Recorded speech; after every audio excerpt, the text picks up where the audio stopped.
Entramos na reta final da campaña, na última semana, un día luminoso na ría de Vigo, na cidade de Vigo, nesa gran cidade emprendedora e traballadora. Un mitin con Zapatero, con Caride, co alcalde de Vigo, un gran mitin, 7.000 personas. O pabellón das Traviesas, eu nunca o recordei tan cheo de xente, estaba a rebosar e con tantas ganas, con tanto ánimo, a xente votaba, estaba moi afectuosa, e respondía moi ben ao diálogo que finalmente o mitin sempre ten, non? Entre os que estamos arriba e os que acuden ao mitin. A verdade que hoxe en Vigo Zapatero deixou escrito, decía, unha das páxinas importantes diante da preocupación de miles de traballadores e da preocupación de Galicia, que foi o compromiso e a garantía plena de apoio para o plan de competitividade de futuro da empresa Citroën.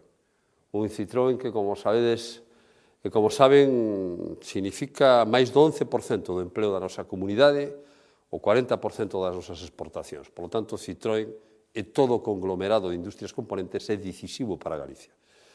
Ese apoio que conseguimos para Citroën é unha sinal de confianza e de aposta nesta Galicia na que teño a convicción de que xuntos podemos facer grandes cousas, que separados nos debilitamos, e por iso a miña mensaxe no mitin foi unha vez máis un compromiso para apoiar os traballadores, para apoiar as familias, para apoiar as pequenas empresas e para incrementar a protección social aos parados, aos pensionistas, e a petición de voto e apoio á xente moza e ás mulleres do noso país.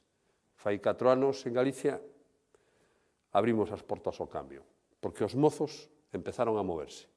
E porque os mozos e as mozas de Galicia dixeron basta de inmigración, queremos estar na nosa terra e traballar e ter futuro na nosa terra. Ese foi o meu compromiso hoxe no mitin de Vigo, un mitin caliente, un mitin de movilización, un mitin con pasión, un mitin como me gusta Galicia, ilusionada, alegre, esperanzada. Unha Galicia de liberdade e unha Galicia de futuro.